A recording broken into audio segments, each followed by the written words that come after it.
Una juez de Brooklyn le retira la fianza y envía a prisión al extravagante Martin Shkreli después de que ofreciera por Facebook $5.000 por un pelo de Hillary Clinton. Conocido como el hombre más odiado de Estados Unidos, Shkreli se encontraba en libertad provisional desde agosto pasado tras haber depositado $5 millones acusado de fraude y manipulación de acciones. Su defensor es el célebre abogado Benjamin Bradman, que ya se hizo cargo del caso de Dominique Strauss-Kahn. Estamos, por supuesto, contrariados, manifestó el abogado. Queremos que el tribunal tomó la decisión equivocada, pero es una decisión de la juez y ahora tendremos que vivir con ello. Shkreli se hizo negativamente famoso en el país cuando en 2015 multiplicó por 56 los precios de un medicamento usado contra el SIDA como propietario de una farmacéutica. Partidario de Donald Trump en las presidenciales, la oferta medio en broma medio en serio por un pelo de Clinton se enmarcaba en su objetivo de hurgar en la vida privada de la candidata derrotada. El Salón Internacional del Automóvil de Frankfurt abre sus puertas con novedades, innovación tecnológica y vehículos eléctricos e híbridos que promueven la movilidad eléctrica. En su intervención inaugural, la canciller alemana Angela Merkel resaltó el papel clave que juega la industria automovilística en el desarrollo económico y en el empleo en Alemania. Tras el escándalo de las manipulaciones en los test de emisiones de gases, Merkel ha instado a la industria automovilística a recuperar lo antes posible la credibilidad. Las grandes ciudades y las megalópolis de todo el mundo sufren muchos problemas ligados a la contaminación y por eso países como China están pensando en abandonar los motores de combustión, algo que debería alertar a los exportadores alemanes. Merkel recordó que en 2050 deberán reducirse el 80% de las emisiones de gases y abogó por una estrategia que combine los motores de combustión con los eléctricos. Una de cada 3 patentes de vehículos eléctricos e híbridos procede de Alemania, por lo que el gobierno germano defenderá medidas fiscales para hacer más atractiva la movilidad eléctrica. Hola, Semyon, ¿qué tal? Corea del Norte ha lanzado un proyectil no identificado desde Pyongyang, es lo que ha asegurado en una primera instancia el Ministerio de Defensa de Corea del Sur y posteriormente se ha confirmado. Diversas agencias aseguran que ha sobrevolado la isla nipona de Hokkaido como en la vez anterior y según militares surcoreanos el misil voló 3.700 kilómetros y alcanzó una altitud máxima de 770 kilómetros. Japón ha llamado a los ciudadanos de algunas de sus prefecturas a acudir a refugios y por su parte Corea del Sur ha convocado una reunión extraordinaria del Consejo de Seguridad Nacional. Paralelamente también Corea del Sur ha lanzado otro misil de fabricación propia, el llamado Hyunmoo-2. En el caso de Corea del Norte, como venimos diciendo, ya el pasado 28 de agosto, recordemos, se produjo un lanzamiento de similares características. El misil norcoreano pasó por el espacio aéreo de Japón, cayó también igual en el Océano Pacífico a unos 1.180 kilómetros al este de las costas de esa isla, de las costas de Hokkaido. En aquel momento tuvo un alcance de unos 2.700 kilómetros y llegó a una altura máxima de 550 kilómetros. Con esta, la de hoy sería la cuarta vez en la historia, tras la de agosto y en los años 1998 y 2009, en la que Corea del Norte envía un misil sobre Japón. Estamos pendientes de obtener más información al respecto de este último lanzamiento, pero mientras llega también destacar un poco de contexto. Esto se produce tan solo 3 días después, es decir, del pasado 11 de septiembre, día en el que el Consejo de Seguridad de las Naciones Unidas adoptó por unanimidad una resolución elaborada por Estados Unidos para imponer nuevas sanciones a Corea del Norte. Medida que a su vez se producía una semana después también de que la nación norcoreana llevara a cabo su 6ª prueba nuclear. En esa resolución se prohíben las importaciones norcoreanas de gas natural licuado y condensado, limita las de crudo y prohíbe sus exportaciones de textiles, una fuente clave de ingresos para el país. En el momento en el que se aprobaron esas resoluciones, Corea del Norte aseguró que Washington enfrentará un mayor dolor por haber sido el promotor de esa medida. También recordar que una vez se aprobaron esas resoluciones, aseguró Pyongyang que también podría hundir a Japón. Pues bien, la respuesta a esas sanciones viene este jueves, viernes, en esa zona del planeta con ese lanzamiento de un nuevo misil. El Economista Televisión.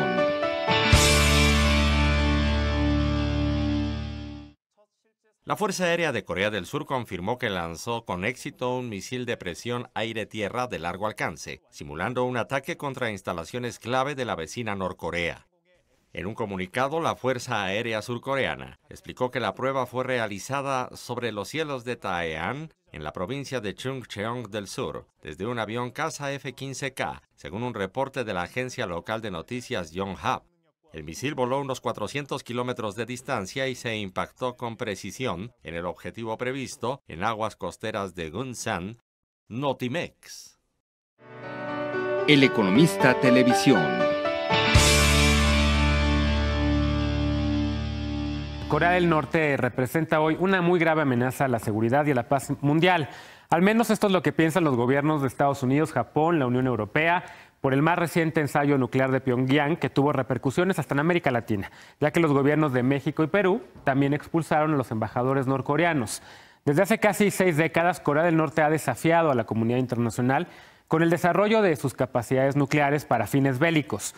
Desde hace 11 años ya, el Consejo de Seguridad de Naciones Unidas ha emitido 9 paquetes de sanciones económicas contra los norcoreanos. ¿Pero han funcionado? El periodista Fernando Rodríguez lo evalúa en el siguiente trabajo.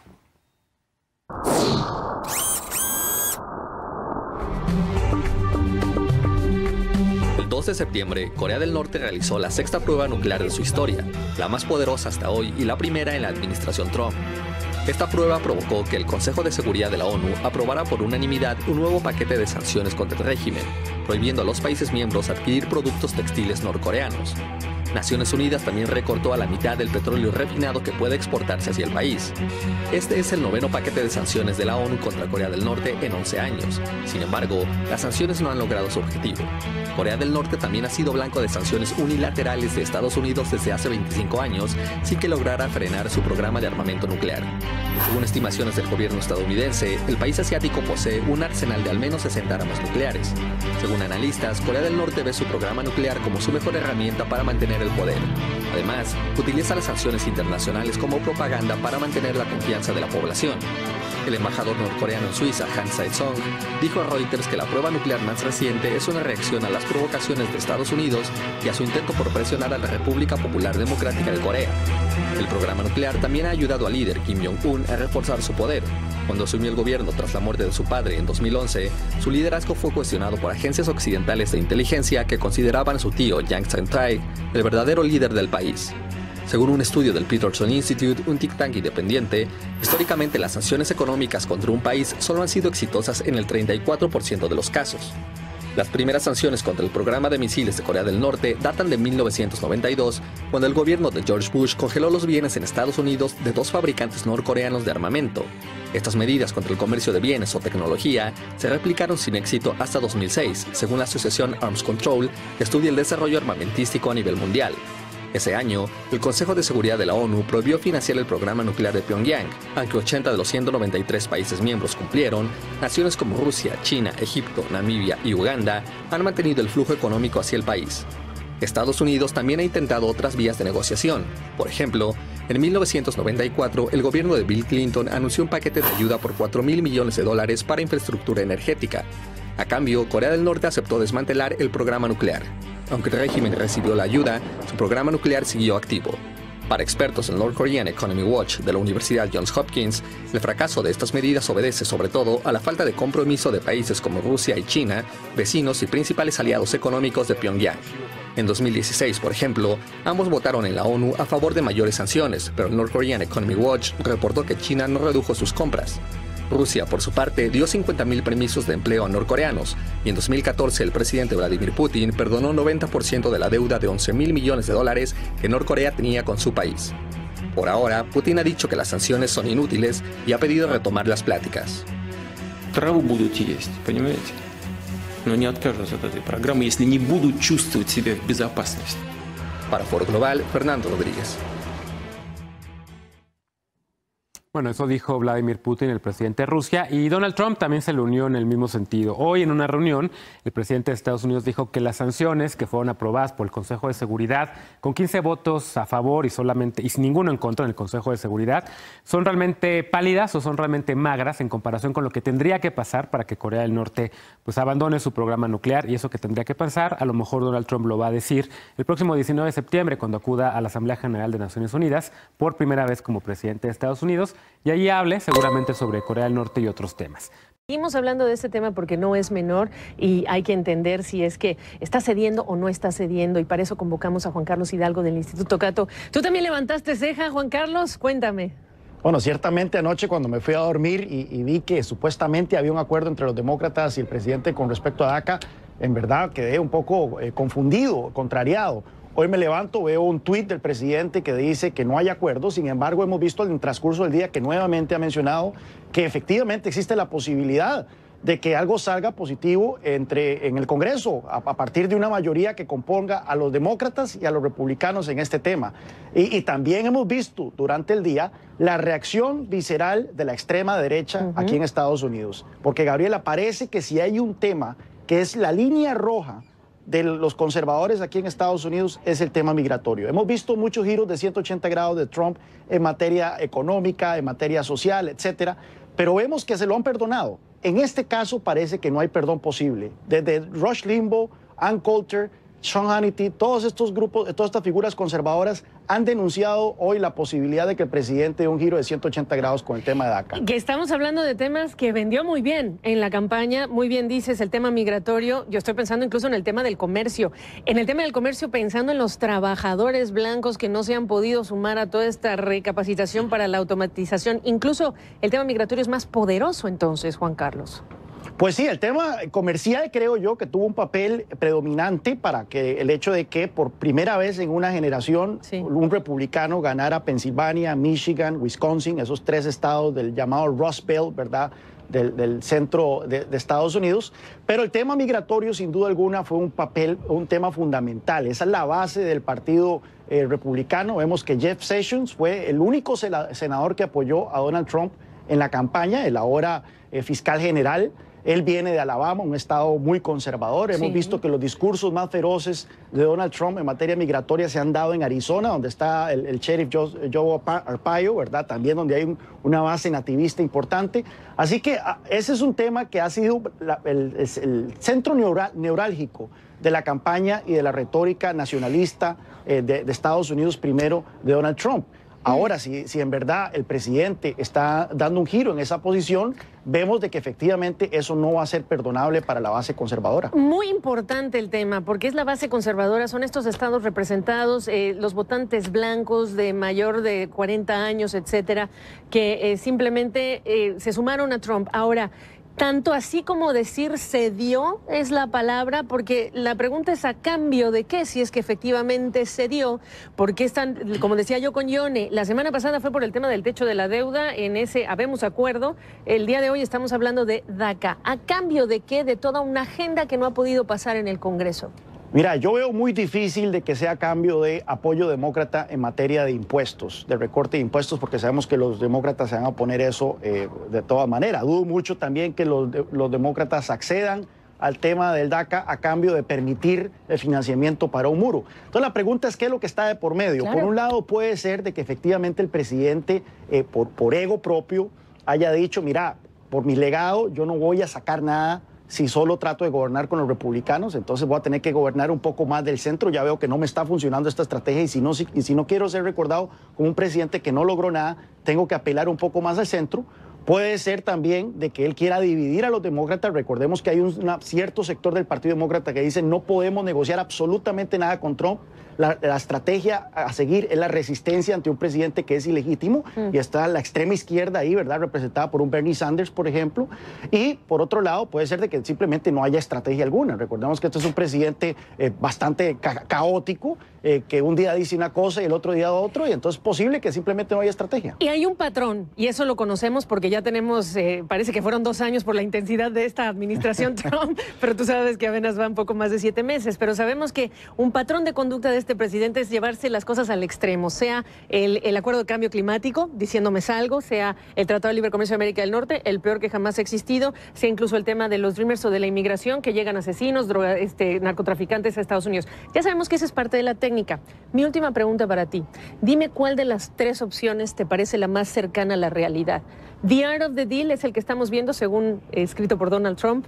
The Art of Politics, es decir, ahora estamos viendo el arte de la política, o ninguna de las anteriores y todavía no sabemos.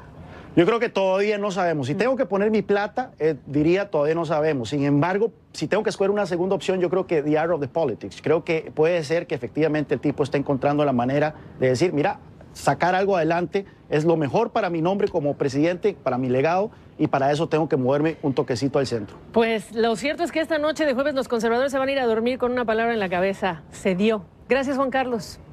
Muchas gracias, Gabriela. Hasta pronto. Sobre los jóvenes que llegaron a Estados Unidos cuando niños,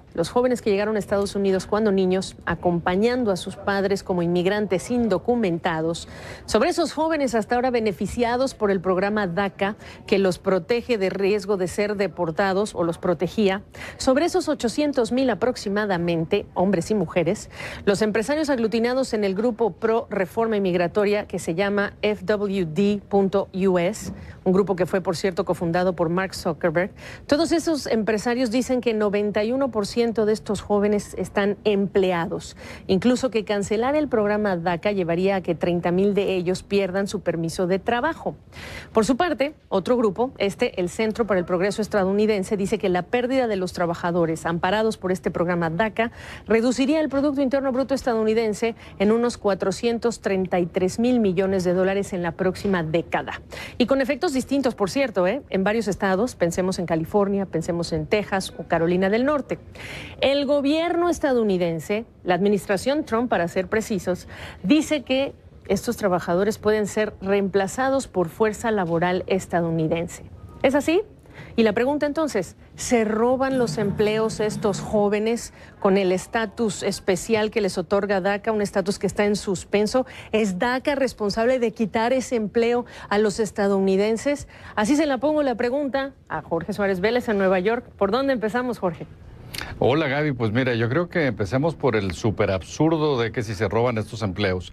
Y para esto probablemente la mejor comparación que podemos hacer, dado que no hay información histórica sobre DACA, es la información que tenemos sobre quienes han recibido una visa H1, una visa para profesionales en Estados Unidos.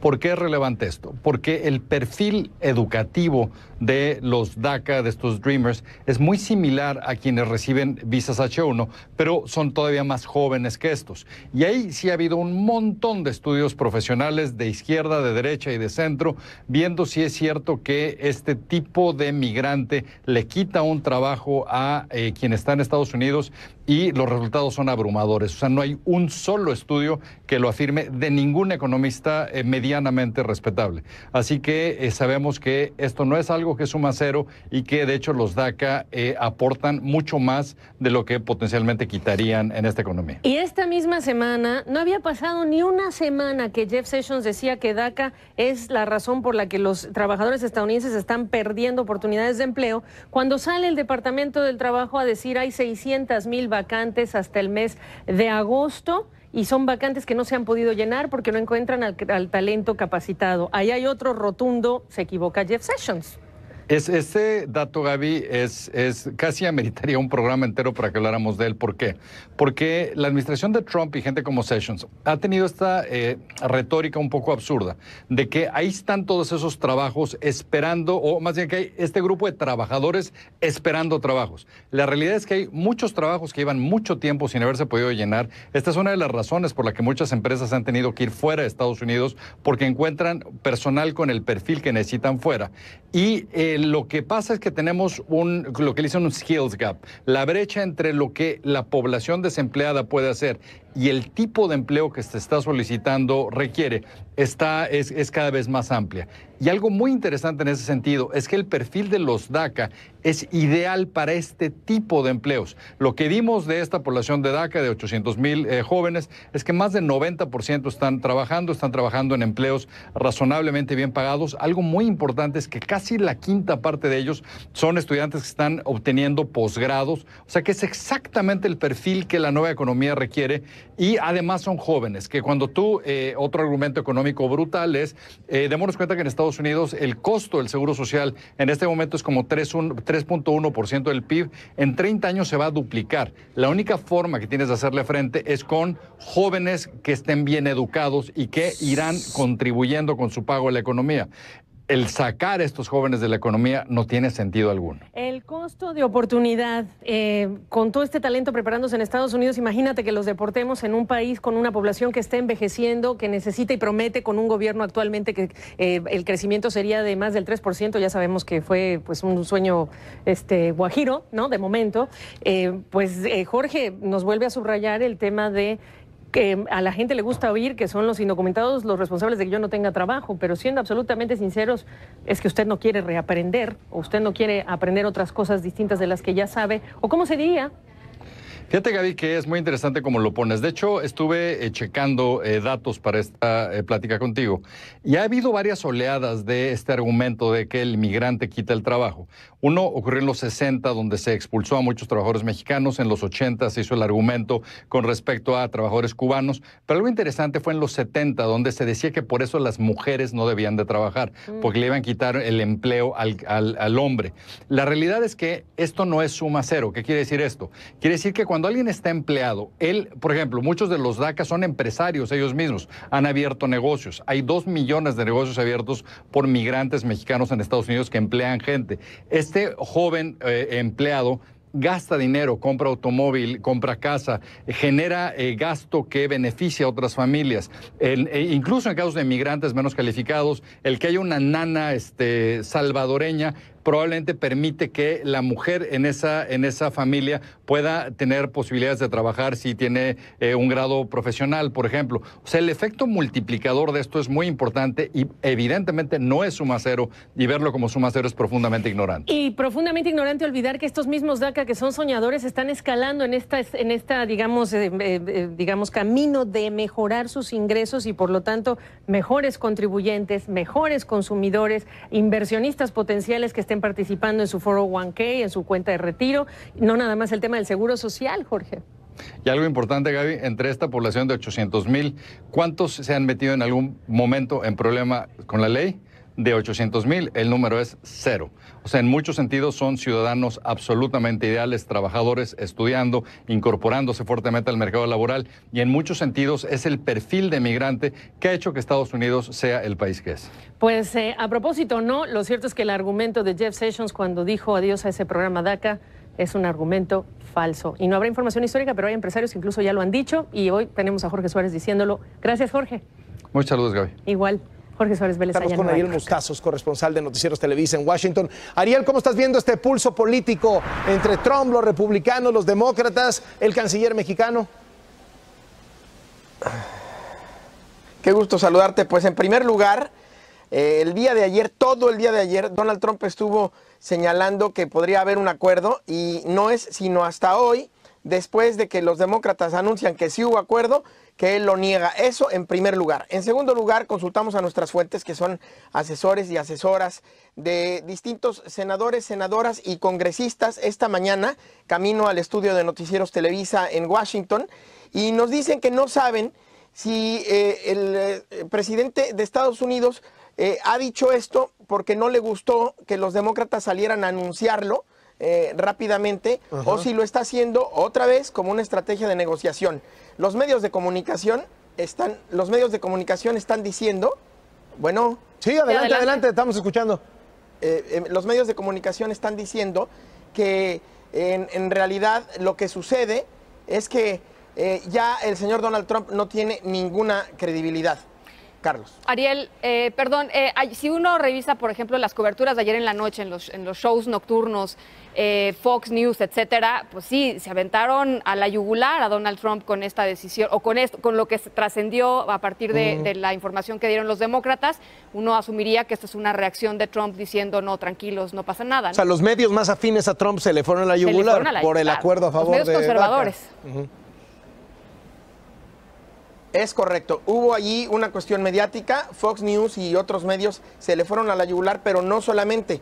Paul Ryan, el Speaker of the House, cambió 2 veces su posición el día de ayer. Primero dijo que no podría haber ningún acuerdo y luego ya dijo que sí al acuerdo siempre y cuando hubiera muro. Esto, lo que puede estar ocurriendo, pues es lo que estamos todos discutiendo, que es que los republicanos al final podrían estarse alejando, y eso a Donald Trump no le conviene, por el acercamiento que Donald Trump ha tenido con los demócratas. Hoy a las 10:45 de la mañana, 9:45 en México, Nancy Pelosi, la líder demócrata en el Congreso, y también, por supuesto, Schumer, el líder de la minoría en el Senado, van a salir a una, si no rueda de prensa, sí una declaración pública para hablar de lo que ellos siguen llamando, hasta hace unos minutos en la convocatoria, el acuerdo con la Casa Blanca.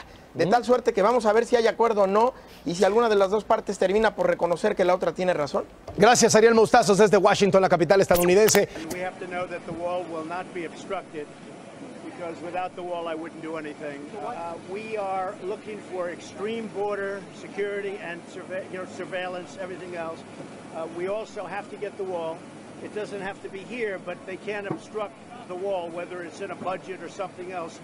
Your response to amnesty? No, we're not looking at citizenship. We're not looking at amnesty. We're looking at allowing people to stay here. We're working with everybody, Republican. We're working with Democrat. I just spoke with Paul Ryan. He's on board. Everybody's on board. They want to do something. We're not talking about amnesty. We're talking about taking care of people that were brought here, people that have done a good job and were not brought here of their own volition. But very importantly, what we want, we have to have a wall.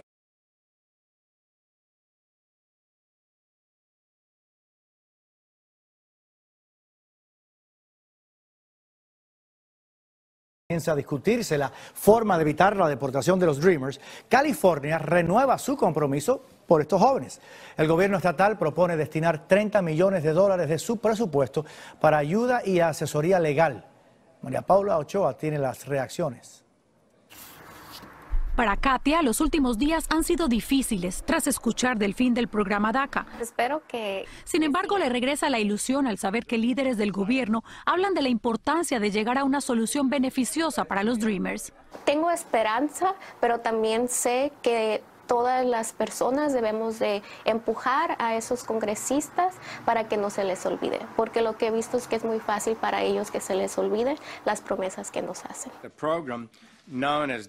Desde el anuncio del secretario de Justicia, se ha despertado una ola de preocupación entre legisladores y activistas para apresurar un acuerdo que proteja a los soñadores, y esto representa una luz al final del camino para varios de ellos. Quería que se quitara DACA por tan siquiera un poquito de tiempo, porque yo sabía que había la oportunidad de que algo mejor iba a llegar para todos nosotros. Me gustaría que nos dieran un camino a la ciudadanía, porque nosotros hemos crecido en este país, nosotros somos americanos, nosotros nos hemos criado con la cultura de acá. La ayuda financiera para los jóvenes soñadores también está en discusión. En el gobierno de California se está buscando aprobar un presupuesto de $10 millones para becas y 20 para asistencia legal. Aprovechando la ayuda gratuita que provee la Universidad Estatal de California en Los Ángeles, Marta vino a tramitar la renovación de su permiso y dice espera que el Congreso vaya más allá de los jóvenes inmigrantes al tomar una decisión sobre su futuro. Que pasen algo que a nosotros nos beneficia, a todos, no solo a los estudiantes, pero también a nuestros padres. En Los Ángeles, María Paula Ochoa, Noticias Telemundo. Los más fuertes nunca tocó la isla. Sin embargo, antes de llegar aquí, Irma destruyó estructuras en la isla de Antigua, en San Martín. Vamos a analizar la información que nos llega desde Estados Unidos con la periodista Carolina Chimoy, que se encuentra en Washington. Carolina, ante todo te saludamos. Hoy, recién estábamos comentando, han llegado informaciones muy confusas desde Estados Unidos. Trump, que dice que quiere proteger a los Dreamers, un supuesto acuerdo inminente, que no es tan acuerdo ni tan inminente. Vos que estás allí siguiendo el tema, acláranos qué es lo que está sucediendo, por favor. Bueno, son dos diferentes puntos que tenemos que tomar en cuenta, Mariana. Primero, la confusión sobre las declaraciones respecto a un pacto final, un deal sobre la ley de migración, que también incluiría a los jóvenes DACA, como bien decían en el informe, y las declaraciones sobre un acuerdo entre demócratas y Donald Trump, es decir, algo más inoficial que un deal, que un pacto final. Durante la reunión se habló sobre un posible acuerdo inoficial respecto a la ley de migración en Estados Unidos. La reunión tomó lugar entre Nancy Nancy Pelosi y Chuck Schumer, como dijeron, líderes de los demócratas en ambas cámaras, y Donald Trump. Y esas declaraciones son las que se dieron posteriormente por ambos lados. Es decir, también fue confirmado por Donald Trump, quien dijo: estamos más cerca a un pacto final. Esas fueron sus palabras. El segundo punto es la vinculación de este posible pacto sobre la reforma migratoria y la construcción del muro en la frontera con México. Los demócratas salieron de esa reunión dejando claro que no habrá ningún tipo de vinculación entre ambos temas, y quien desmintió esta noticia, estas declaraciones por parte de los demócratas, fue la vocera de la Casa Blanca, Sarah Sanders, vía Twitter. Pero fue el mismo Donald Trump quien hoy dejó la desvinculación de la construcción del muro muy clara mediante un mensaje vía Twitter, claro, diciendo que estamos más cerca a un pacto legislativo sobre DACA y que el muro definitivamente vendrá después. Ahora, Trump decía hoy que está a favor de legislación que proteja a los inmigrantes menores ilegales. ¿Cómo se interpreta esta repentina disposición del presidente para encontrar un compromiso? Bueno, Mariana, el presidente necesita un compromiso. Los republicanos están muy divididos en ambas cámaras, en el partido, en muchos temas. Además, están fragmentados entre republicanos que apoyan a Donald Trump y quienes no apoyan a Donald Trump. Entonces, el presidente ve en este posible pacto sobre la ley migratoria una oportunidad para jugar el rol de un presidente que sí logra compromisos entre ambos lados. Recordemos que hasta ahora no ha logrado aprobar ninguna de las leyes prometidas bajo su gobierno.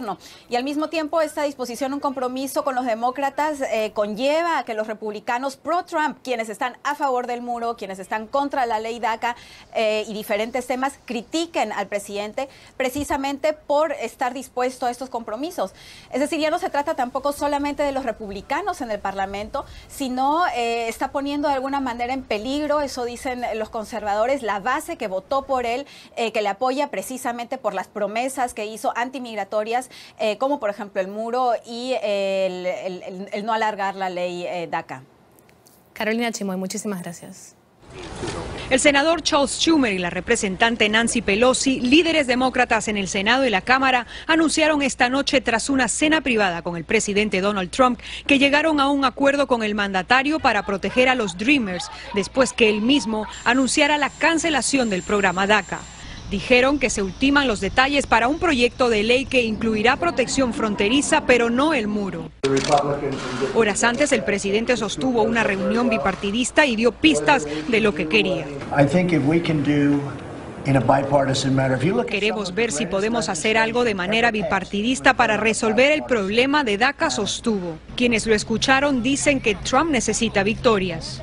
Hablamos de DACA primero, que es importante tener algo rápido, y él sí dijo que quería ver algo pronto, dijo lo que vamos a hacer pronto. Después habló un poco de seguridad. ¿Usted le cree al presidente cuando está pidiendo una legislación ya para DACA? Pues soy optimista, con mucha precaución. Espero que los dos partidos quieramos encontrar una solución para estos otros 800,000 jóvenes. En el Congreso también se discutió DACA. El presidente de la Cámara de Representantes, Paul Ryan, se reunió con líderes demócratas y algunos republicanos. La reunión fue breve. Los participantes se fueron sin dar detalles de lo discutido. El congresista afroamericano Cedric Richmond dijo que en la reunión no hubo sorpresas, que continúan avanzando las negociaciones y que veremos qué pasa. Y horas antes, el presidente de la Cámara Baja, Paul Ryan, dijo que deportar a los Dreamers no favorece los intereses de nuestra nación, señalando que sería una patada para ellos. Palabras que dejan a muchos soñando. En Washington, Claudia Uceda, Univision.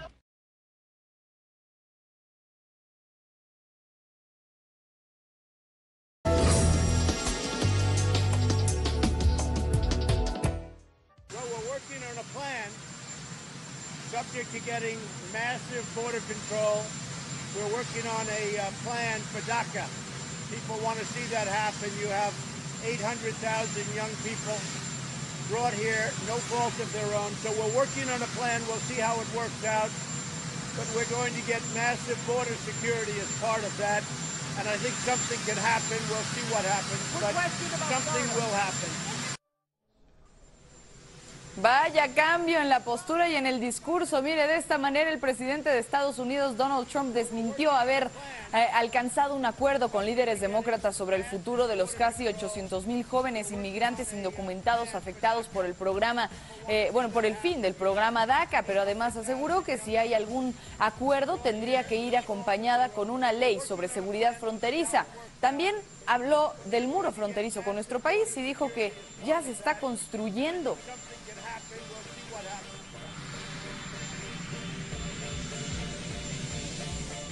Mire, estas declaraciones las hizo el presidente de Estados Unidos cuando empezó una visita al estado de Florida para evaluar los daños que se causaron por el huracán Irma y además verificar las tareas de ayuda que se están llevando a cabo. Ahora, ahí recibió también un informe de las autoridades locales sobre cómo continúa la situación a 4 días ya del impacto del ojo del huracán, y hoy vamos a platicar también de más historias al respecto. De esta manera, le doy la bienvenida como siempre y así comenzamos.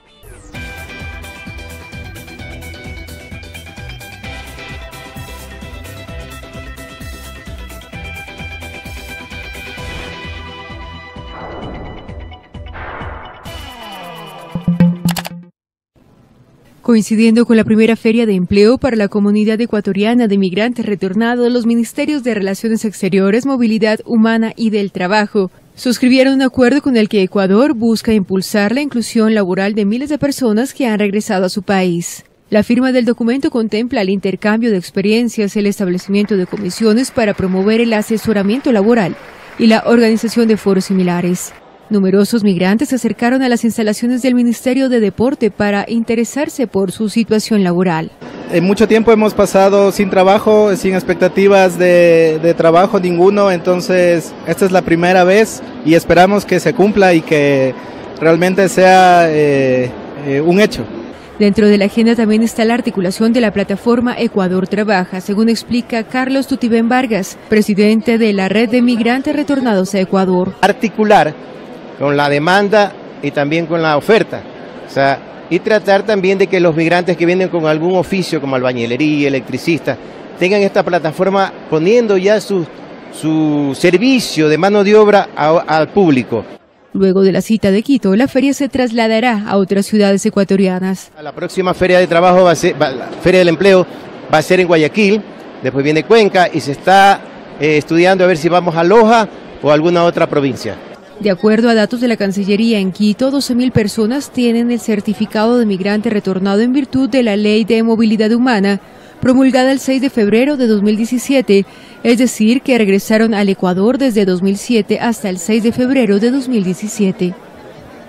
De contradicciones aquí en la Casa Blanca. Ayer se filtró que el presidente había llegado a un acuerdo con Nancy Pelosi y Chuck Schumer, los líderes de la minoría en el Congreso, para legalizar a estos jóvenes. Hoy el presidente en redes sociales desmintió esa versión. Sin embargo, al momento de salir de la Casa Blanca, al montar el helicóptero presidencial, dijo que bueno, que sí, que habían llegado a un acuerdo para empezar a trabajar en conjunto con los demócratas en cuanto a una vía de legalización y que el dinero, los fondos para el muro fronterizo podrían ser considerados en otro momento. Sin embargo, horas más tarde, al llegar a la Florida, dijo otra cosa completamente diferente. El presidente insistiendo de que el dinero para el muro era clave y de que tenía que ser parte de un plan migratorio, si no, no iba a haber tal plan migratorio. Así que un mensaje cambiante de esta Casa Blanca, de un mandatario que ha dicho que él quiere buscar una vía de progreso para estos jóvenes. Ha dicho que no quiere una amnistía, no una ciudadanía para los jóvenes, sino una vía de protegerlos y de mantenerlos aquí en este país. Eso fue lo que dijo esta tarde. Sin embargo, los líderes Schumer y Pelosi, en un comunicado que mandaron esta mañana, dijeron que bueno, que la contradicción era por parte del presidente, que ellos sí habían llegado a un acuerdo para lograr alguna vía de legalización para estos jóvenes y que ahora hay que trabajar en conjunto para lograr este cometido. Así que ¿quién tiene la razón? Pues habrá que dejar al presidente hablar un poco más y a ver cuáles son las acciones tanto de la Casa Blanca como del Congreso.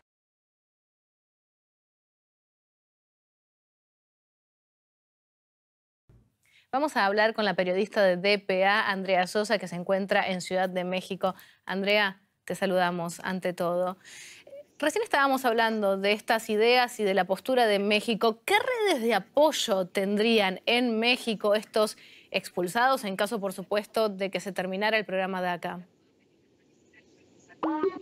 Bueno, en México está por un lado lo que ha prometido el gobierno, que es crear bolsas de trabajo para darles empleo, reconocimiento de títulos universitarios y una serie de cosas, pero también han surgido organizaciones civiles que van a apoyar a los Dreamers o a los repatriados de otro tipo que están regresando a México.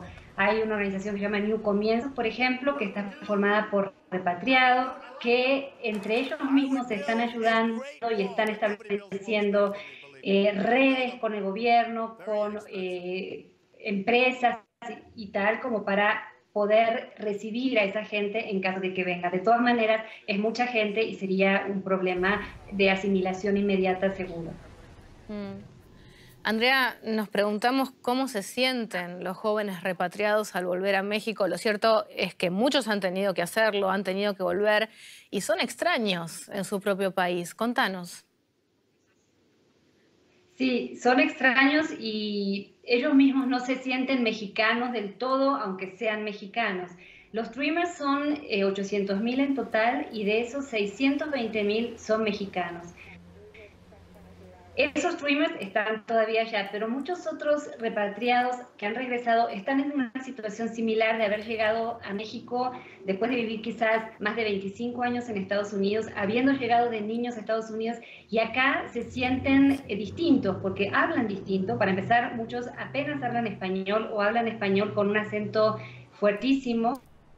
Entre ellos se comunican en inglés. Entonces, por ejemplo, los hijos de familias repatriadas sienten discriminación en las escuelas, sienten bullying.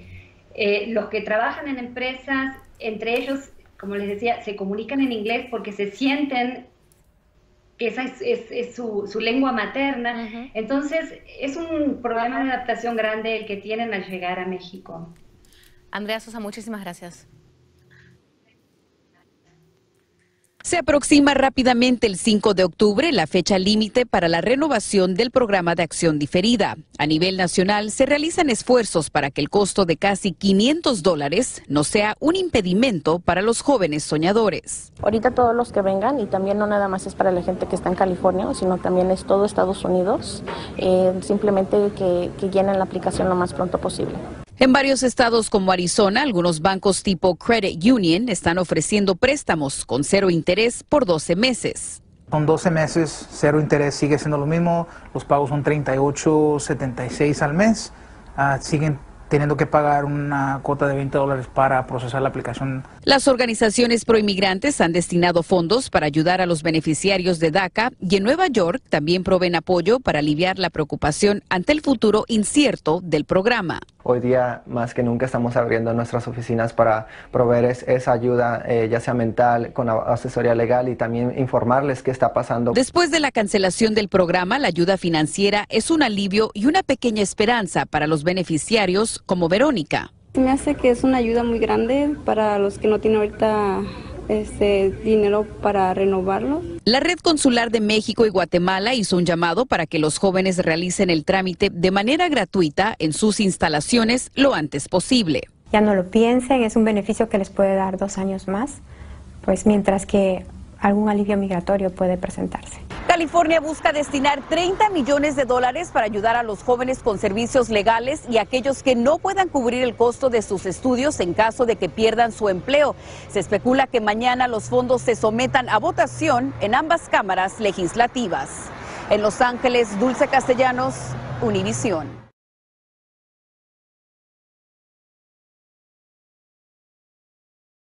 I do believe that kicking these 800,000 kids out to countries that they've probably not been to since they were toddlers, in countries that speak languages they may not even know, is not in our nation's interest. So I do believe that there's got to be a solution to this problem. But at the same time, I think it's only reasonable, it makes perfect common sense, that we deal with the problem that was the root cause of this, which is we do not have operational control of our borders. We are not adequately enforcing our laws. And so it makes perfect sense to fix the source of the problem, the cause, while we deal with the symptom of the problem, the DACA issue, so that we don't end up with a DACA problem 10 years from now. That's just completely reasonable. And that's the kind of conversation and consensus that I think we can land on, that we'll have to do. And that's the kind of conversation we're just now beginning to have with our members.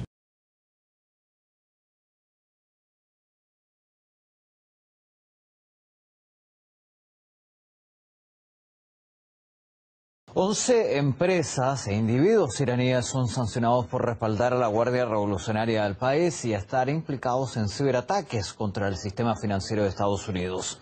El anuncio llega de manos del secretario del Tesoro Steven Mnuchin, quien además expresó su compromiso a seguir aplicando sanciones severas ante lo que considera provocaciones por parte de Teherán.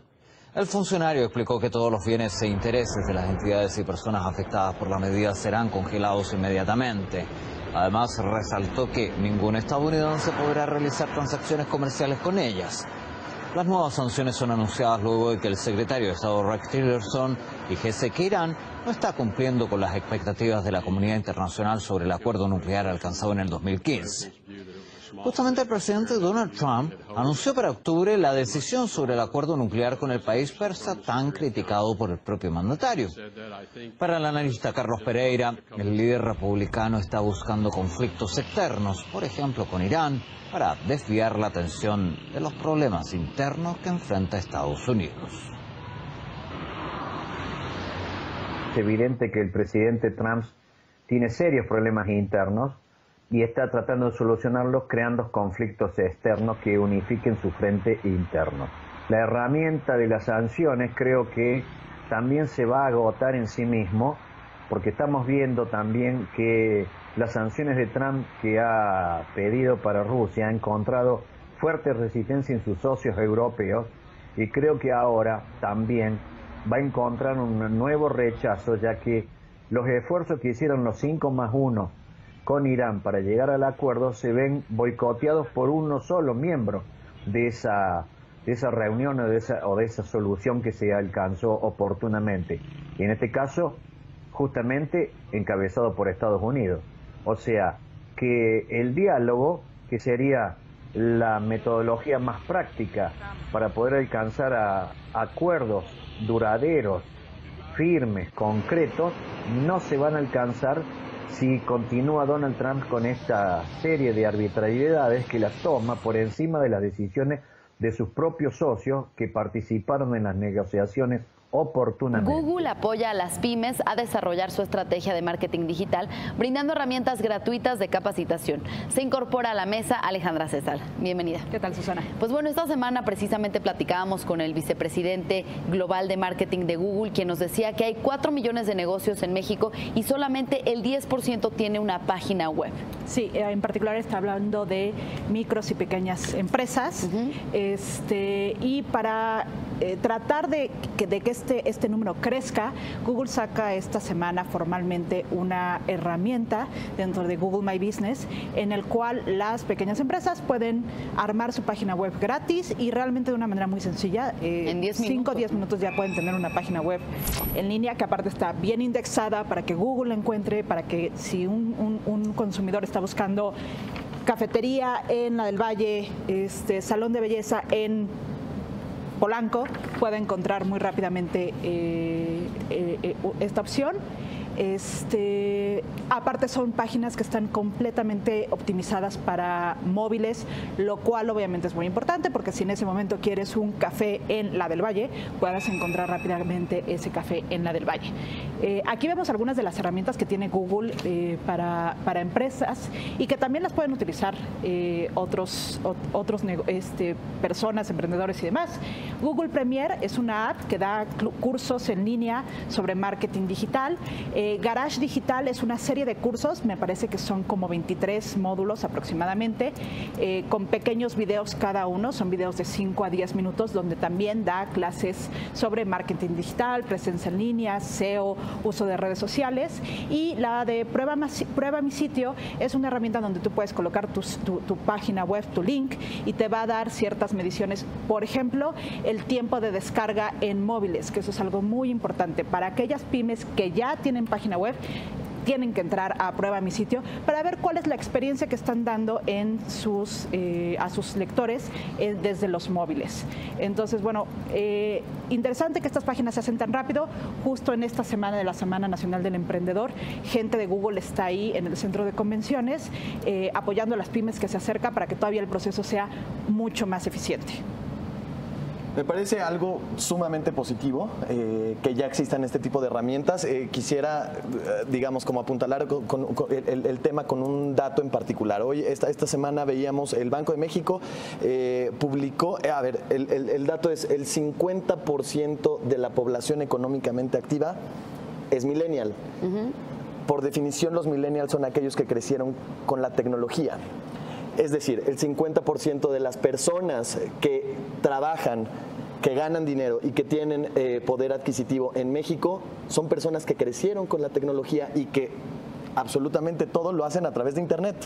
Entonces, el que esas personas tengan acceso a este tipo de, desde pequeños negocios hasta grandes negocios que ya que tienen toda su información en línea, me parece que es algo muy positivo porque definitivamente podrá impulsarlos para acceder a una muy buena parte de la población que tiene el poder adquisitivo para comprar sus productos o servicios, ¿no? Esta parte contraria de lo que mencionábamos hace unos minutos, o sea, si bien hablábamos de una empresa que ya tiene una estructura tal que no necesita quizá ese apoyo, estrategia, pues todo lo contrario a una pyme o un negocio que apenas va arrancando, yo creo que es fundamental que haga mucho ruido en la red. Y si Google tiene esta herramienta, la verdad es que creo que sí es para las pymes, debe de ser uno de los puntos más complicados cómo hacer su página web. No sé, Ale, no tiene más conocimiento al respecto. ¿Qué tanto le puede llegar a costar una pyme, sobre todo para tener el target o la idea correcta en su sitio web? Sí, a ver, los precios pueden ser dramáticos. O sea, puedes hacer una página web con diferentes herramientas en línea muy baratas o puede ser carísimo. Creo que aquí lo importante es que son páginas sencillas, fáciles de hacer y que están muy bien customizadas para las necesidades de un pequeño negocio. O sea, si tienes una cafetería, puedes incluir fotos de tu menú, con los precios de tu menú, a qué hora abres, a qué hora cierras, si tienes facilidades para silla de ruedas, si eres pet friendly. O sea, vaya, no son grandes páginas con muchas opciones, o sea, son páginas muy sencillas. Con lo que necesitan para sobrevivir y para jalar nuevos para tener clientes. Una presencia digital. Google nos decía que cualquier pyme que decide estar en línea registra más del 45% de crecimiento en comparación con otras pymes. Sí. ¿No? Entonces, conclusión. Digo, como conclusión, insisto, me parece algo sumamente positivo. Me parece que es una oportunidad, una ventana grande la que se abre para los pequeños negocios de poder llegar a una audiencia a la que probablemente no están llegando, ¿no? Simplemente, como tú decías, para hacerlo algo más regional, indexar muy bien este tema de zona, horarios, que además ahora tú lo buscas en Google y te dice, ¿no? Está cerrado, ¿no? Abre hasta el lunes y te da otras opciones. Creo que es algo muy positivo y no sé, que quizá en el mediano plazo puede impactar también claro. en este sector de pymes que a su vez pues impacten en la economía de manera muy importante, ¿no?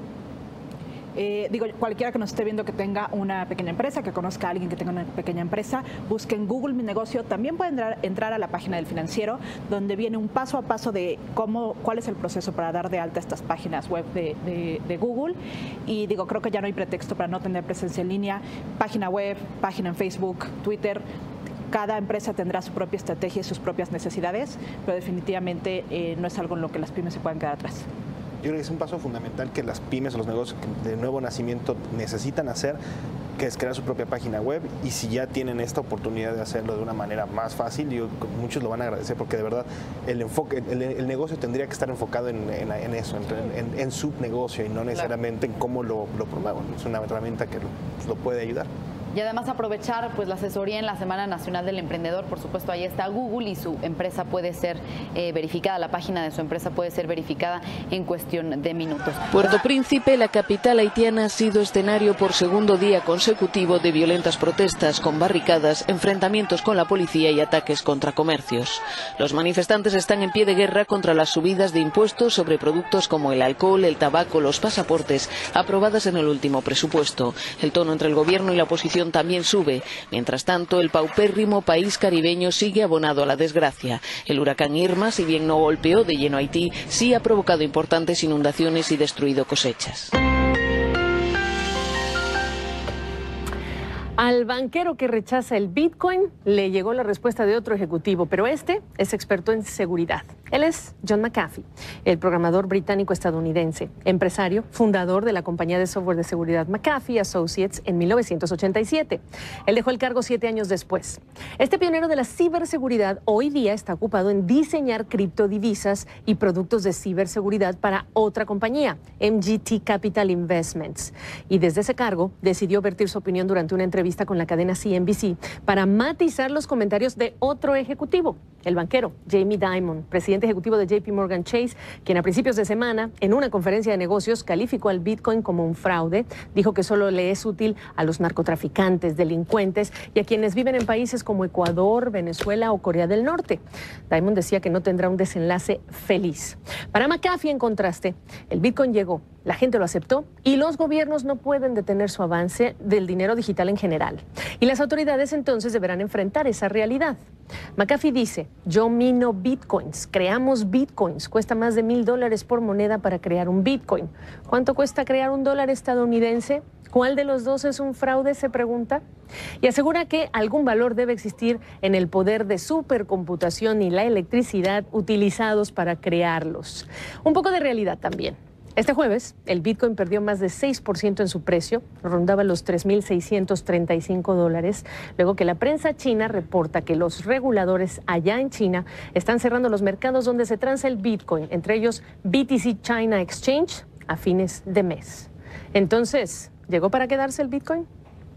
Ya nos vamos. Gracias por haberme acompañado. Yo soy Gabriela Frías. Según un informe hecho público este jueves por la Administración Nacional de Estadísticas de China, la economía del país se encuentra más débil de lo esperado. Las autoridades afirman, sin embargo, que las bases económicas no han mostrado grandes cambios y que China sigue creciendo.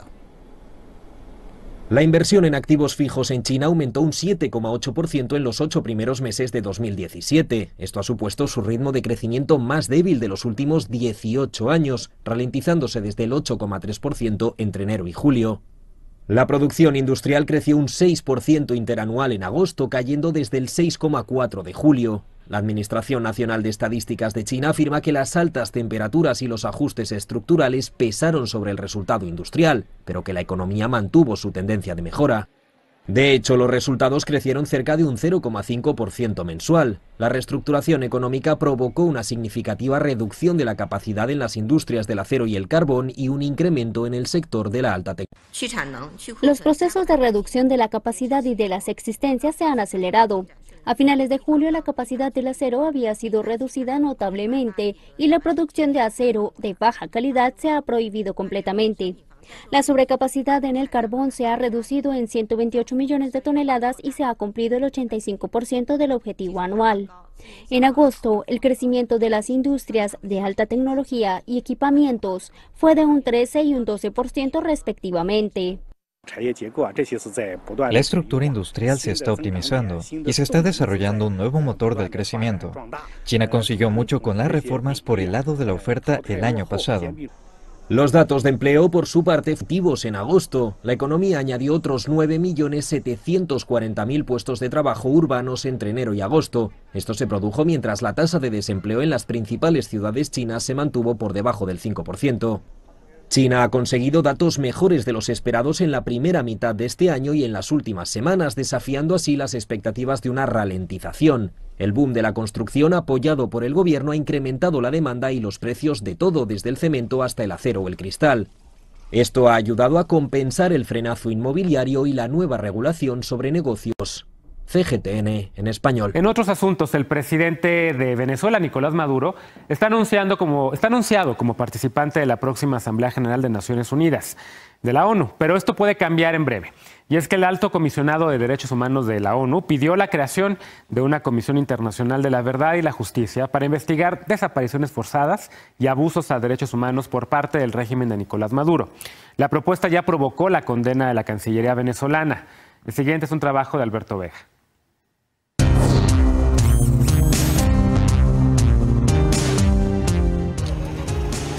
Naciones Unidas ha alertado sobre posibles crímenes de lesa humanidad en Venezuela.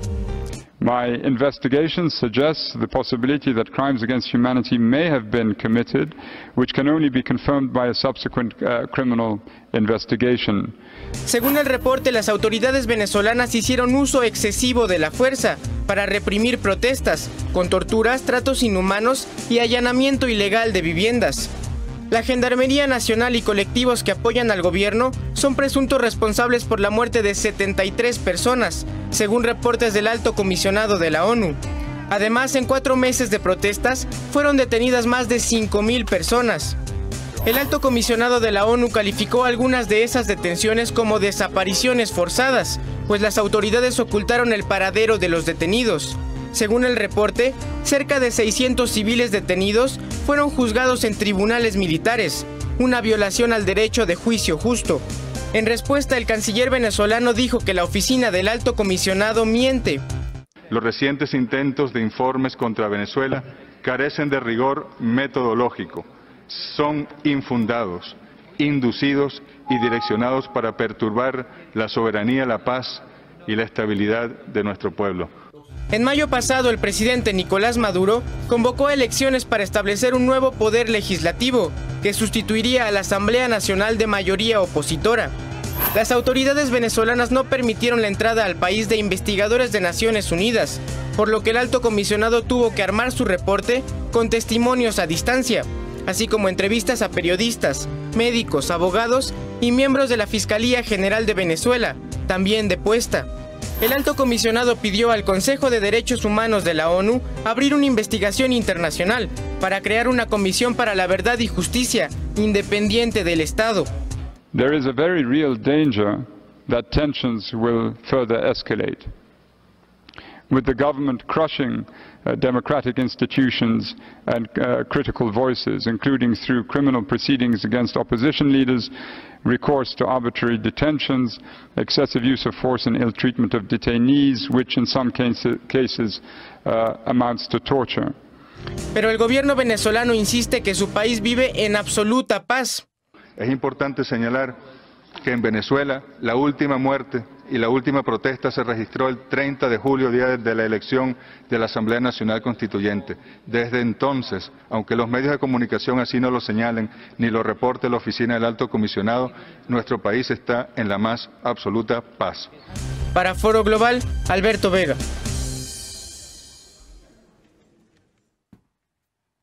Y en efecto, Nicolás Maduro está anunciado como participante de la Asamblea General, pero después de este señalamiento del Alto Comisionado de la ONU para los Derechos Humanos, pues probablemente no irá y mandará a su representante. Pero por cierto, los cancilleres de varios países de América Latina, incluido México, el canciller Luis Videgaray, se van a reunir en reuniones paralelas ahí en el marco de la Asamblea General para discutir el tema de Venezuela y promete que va a ser un tema muy candente. Víctimas y activistas denunciaron ante la Organización de los Estados Americanos lo que llamaron tortura sistemática del gobierno de Nicolás Maduro a los detenidos por motivos políticos en la primera audiencia sobre los posibles crímenes de lesa humanidad cometidos en Venezuela. Testigos, como Johanna Aguirre, explicaron lo que han sufrido sus familiares o ellos mismos. Alejandro fue asesinado por la Guardia Nacional el 19 de febrero del año 2014, solamente porque él estaba filmando la actuación en la calle de los guardias y ese fue el motivo de su muerte. Él estaba defendiendo sus derechos cuando fue asesinado y fue golpeado brutalmente. Los golpes fueron lo que ocasionaron su muerte. Su testimonio fue el más emotivo de los 4 que se presentaron hoy ante el exfiscal de la Corte Penal Internacional, Luis Moreno Ocampo, nombrado en julio pasado como asesor especial para crímenes de lesa humanidad por el secretario general de la OEA, Luis Almagro. En una intervención más técnica, el coordinador internacional de la ONG venezolana Foro Penal, Julio Enríquez, explicó cómo contabilizan el número de presos políticos, 676 según su último balance, una lista que avala la Secretaría General de la OEA, y aseguró que la política represiva del Estado venezolano está perfeccionada. Una política de Estado que perfeccionó el crimen de persecución establecido en el artículo 7 del Estatuto de Roma, y en el marco de este delito de persecución ocurren otros delitos específicos, en particular la encarcelación o privación grave de la libertad física, asesinatos, torturas y violencia sexual. El viernes habrá una segunda audiencia con militares exiliados, a la que, como hoy, no acudirá Almagro por estar de viaje de trabajo en México. Las siguientes no están todavía programadas, pero antes del 30 de octubre un panel de expertos, aún por configurar, analizará la información obtenida. El Ministerio de Comercio de China afirmó este jueves que la revisión de inversiones extranjeras en sectores sensibles no debería utilizarse como una herramienta para fomentar el proteccionismo. La cartera manifestó su esperanza de que otros países tengan una perspectiva objetiva de la inversión de empresas chinas en el exterior. Entre tanto, el Ministerio de Comercio de la Nación Asiática dio a conocer las últimas cifras sobre la inversión directa de China en el exterior. Los datos indican que este segmento cayó 42% en los primeros 8 meses del año. La cartera atribuyó este declive al control efectivo de la inversión irracional en el exterior. Por otra parte, la inversión directa extranjera en China registró un descenso moderado del 0,2% en el mismo periodo. Acompañado del gabinete, el presidente del Consejo de Ministros de Perú, Fernando Zavala, pidió al Congreso la moción de confianza con el fin de hacerle frente a los grupos radicales que no respaldan la reforma educativa que promueve la rama ejecutiva. Estoy aquí porque en las últimas semanas se ha evidenciado la intención de distintos frentes de socavar una política de Estado fundamental para este gobierno y para millones de estudiantes y sus padres, la reforma de la educación. De esta forma, el gabinete aludió a las críticas contra la ley de carrera magisterial rechazada por varios sindicatos de maestros estatales que promovieron una larga huelga indefinida. Seamos conscientes también que esta crucial reforma está siendo amenazada por grupos radicales vinculados a los capítulos más despreciables de nuestra historia. Si el Congreso no otorga la confianza a Zavala, todos los ministros deberán presentar su renuncia, aunque la Constitución peruana da al Ejecutivo la facultad de cerrar el Congreso y convocar nuevas elecciones legislativas si 2 gabinetes son censurados por el Parlamento. La investigación pública sobre el incendio de un edificio de viviendas sociales de Londres, que dejó al menos 80 muertos, se abrió el jueves. La investigación no puede deshacer el sufrimiento, pero puede y debe dar respuestas a la pregunta de cómo pudo ocurrir un desastre como este en el Londres del siglo XXI. La tragedia del edificio Grenfell generó indignación en la población, sobre todo cuando se conocieron detalles como la falta de aspersores antiincendios y la existencia de una sola escalera. Además, el revestimiento era altamente inflamable. El ingeniero italiano Angelo Lucchini, que se presentará en las audiencias, presentó un informe en el que asegura que el revestimiento equivalía a rociar el edificio con 32.000 litros de gasolina, según el semanario The Times. Los vecinos afirman que se colocó para disimular la fealdad del edificio, en medio de un barrio acomodado. Hay una necesidad urgente de encontrar qué aspectos de diseño y construcción del edificio tuvieron un rol importante en permitir que ocurriera el desastre. Eso es importante, porque si hay defectos similares en otros edificios altos, deben tomarse medidas de forma rápida, para hacer que quienes viven allí estén seguros. Nadie ha sido inculpado por los hechos y aún no hay perspectivas de un juicio penal. Se estima que la investigación dure hasta la primavera boreal de 2018.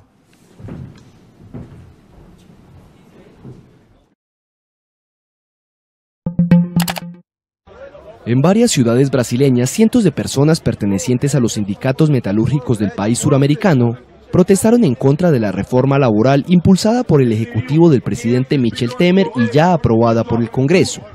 En el centro de Sao Paulo, cerca de 300 personas se concentraron para expresar su rechazo a la flexibilización de las leyes laborales y defender sus derechos. Los metalúrgicos convocaron un Día Nacional de Lucha contra las reformas de corte liberal propuestas por Temer, pero las protestas tuvieron poca adhesión en todo el país, incluida Sao Paulo, donde los sindicatos suelen movilizar a un mayor número de personas. La reforma laboral, sancionada en julio por el presidente Michel Temer y que entrará en vigor en 120 días, busca, según el gobierno, flexibilizar una legislación de la década de 1940 que dificulta las contrataciones. Las nuevas normas le dan prioridad hasta por encima de la ley a los acuerdos que los sindicatos puedan alcanzar con las empresas en asuntos como la división de las vacaciones, la flexibilización de la jornada de trabajo, los intervalos para el almuerzo, los salarios y la reposición de horas extras. La modificación de las leyes laborales forma parte de un paquete de ajuste fiscal propuesto por el Ejecutivo para reequilibrar las cuentas públicas del país y sacar a flote la economía que este año ha comenzado a crecer después de 2 ejercicios consecutivos en recesión.